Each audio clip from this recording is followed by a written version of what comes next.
Hello, I am Becca Rue, and this is Rue's Musings. Today I want to talk about stories, and I love stories. I think as a culture we really like stories, and I think there's a lot of different layers of how stories show up in our lives and how we interface with stories.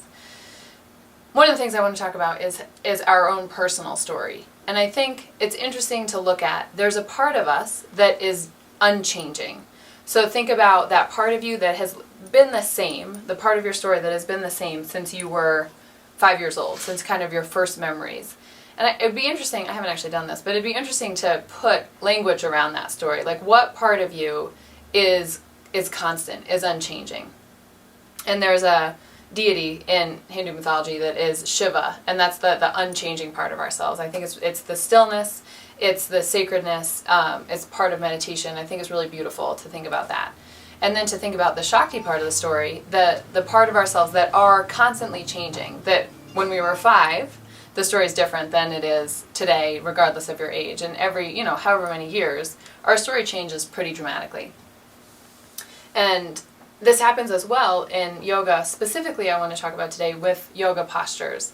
So I at least feel a little bit of pressure, and I always have, and I know that some of you who watch these musings are yoga teachers, pressure to teach these postures correct. And I talk about this a fair amount. Like I really want to make sure that I'm teaching them right, and my students are doing them right. And I hear that a lot from students as well. Like I just want you to help me because I want to make sure, this is the language, I want to make sure I'm doing it right. And yoga the practice of yoga is like the stories. It is a story.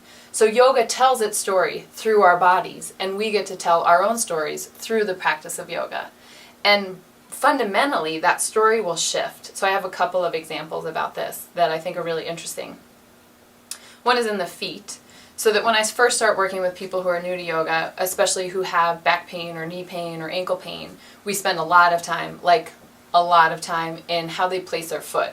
And it's very specific. And they don't know how to use their foot. They've never been taught, hilariously, how to stand on their foot. When we stand on our feet all day, no one's ever taught us how to do that.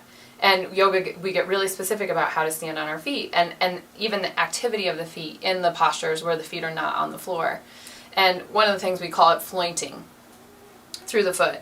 And we've actually now, 10 years later, after having been taught this for a while, overdone it. So Mr. Iyengar, I have heard one of my teachers teaches, that he's now concerned that we're over-flointing our foot and the groins are getting too hard. So, but I love this process of things always evolving, like our stories, that if you've never used your foot, we have to learn how to use a foot. And then as we apply that, we're going to start overusing it. So then we have to learn to use it less. And it's just that ebb and flow that happens in everything else in the rest of our lives. My other example of this is when I first started training in Anusara, I'm really flexible. So my knee's always hyperextended, and I just practice that way all the time. So I started to learn that one of the ways, the language around how we counter that is the top of the shin bone moves forward, and which bends your knee. And it feels different. You can try this right now. Stand up and just bend your knees, bend your knees, bend your knees. And then bring your hands to the tops of your shins and push the tops of your shins into your hands by bending your knees, but the action is different and it stops you from hyperextending your legs.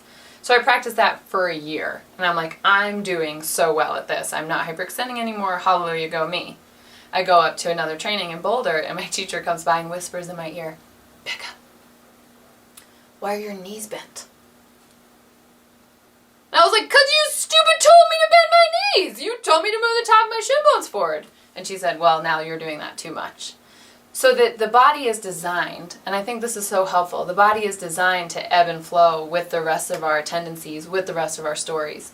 And how we apply our yoga practice, at least for me, it changes pretty dramatically.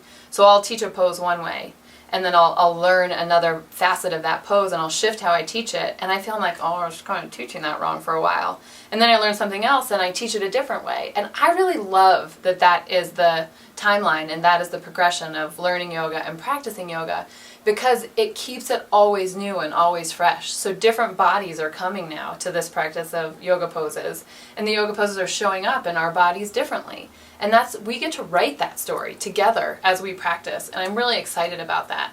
So as usual, it's a little bit of a call around letting go of, am I doing this perfectly right? Because that doesn't exist. in a yoga pose. As soon as you move one thing, something else moves a little bit out of alignment, so we get to play in the pose that way. And I think it's exciting. So who cares?